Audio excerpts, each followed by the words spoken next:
Hey, ready to do some watercolors? Today we are going to make a butterfly, specifically a monarch butterfly. Let's take a look at a monarch butterfly. So first of all, let's see its shape. So we can see it's kind of got sort of oval, smooth, round shapes, kind of wide at the top and then getting narrower at the bottom. And it is symmetrical. We've used that word before, symmetry, meaning it's the same on both sides. So we're going to need that later when we paint, so keep that in mind. Now another thing to look at here is let's take a look at the colors. So it's kind of orange. We see how the orange is kind of dark and kind of light. So it's kind of pretty there. We can actually get the paint to do that with us a little bit by working with the paper like we had done before, to get the paper to come through to get that lighter with the orange. And also look, we've got black and white going on, little white dots. Okay, so keep that in mind.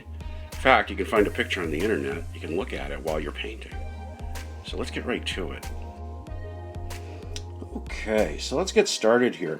First of all, before we start, make sure your paper, if you notice, if you feel your paper, we were talking about texture before, if you look really close, it kind of bumps on the paper. Well, that's where the watercolor will seep in and give us those nice effects, those interesting gradients of color that we're looking for. And if you turn the paper around and feel it's kind of smooth, we don't want the smooth side, we want the rough side, okay?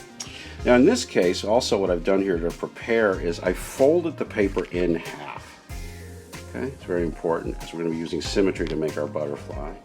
And also, if you check out what I did is I made a little pencil sketch. I didn't make it very dark at all, but there's like a head and a body and part of the butterfly wing. And it looks a little different from the photo. I made the wing open up a little bit compared to where in the photo we looked at that it was folding down. Again, your butterfly wing does not have to be perfect. We're just making kind of a monarch butterfly, doesn't have to be exact. So we're gonna throw a little water in here. I'm putting some water, dabbing water on my paper. We don't want too much, okay? Just a bit this time. We're not putting it under the faucet. We're just throwing some water and smearing it in. Make sure it doesn't puddle up too much. Okay, so now we've got that. I can now go in with my large brush here, and I'm going with orange. We're going to do the middle of the butterfly first. I'm loading up orange, and look how I'm just smearing it in. You see how the paint bleeds into the paper. So we can start out light and go darker. So remember how the orange on the photo is dark and light? Well, that just is all about how much paint we put in. So a little of that's running off. Don't worry about it. Deal with that later. I'm going to blot that. It's called blotting. We take a little bit of that water off. It's okay that it gets over there a little bit. And I'm going to go back in. Deeper orange. Deeper orange. Deeper, deeper, deeper. Deeper orange. Water. Let's get this even deeper. Nice. And I'm getting it nice and thick. More paint than water. Now it gets deeper. Less water, more paint, darker it gets. So it's kind of off in places, but don't worry about it. See that? Now we're going in with black, and I'm just smearing it around. See how it just separates a little bit because of the water? A little more of that. Get the edge down. Put in the head a little bit. Going to be blotted a little bit. It's again a little too much water. Just take a little out. The paint's all going to smear around later.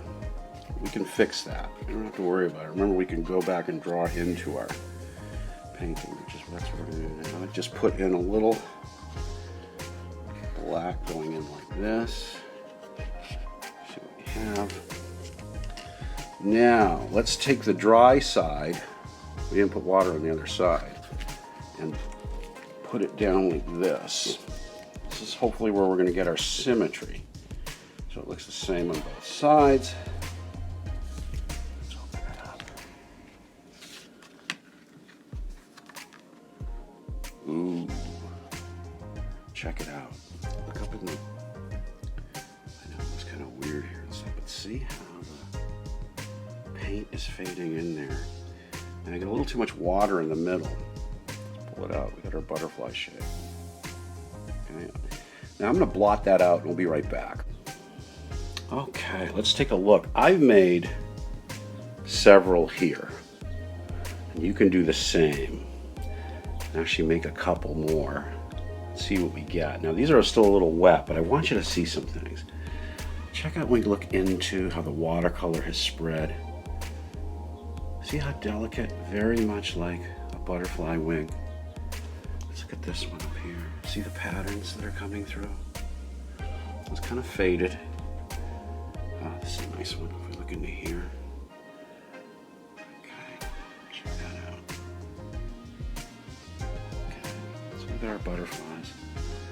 Now, they're not done yet. We're going to let these dry, very much like we did the last painting we did, because we're going to go back and work into them. But look how the watercolor paper and the paint has worked with us to create these beautiful effects. And also I'm going to teach you a new word here called translucent. Translucent means light passing through. So light passes through butterfly wings a bit because they're so thin. We're getting some of that feeling. Okay. They may not be perfect monarchs, but we're making our own butterfly.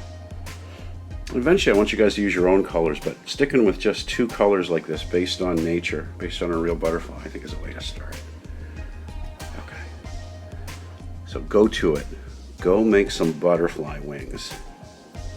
And remember, when you're done, put them aside, let them dry, and tomorrow we'll finish them up.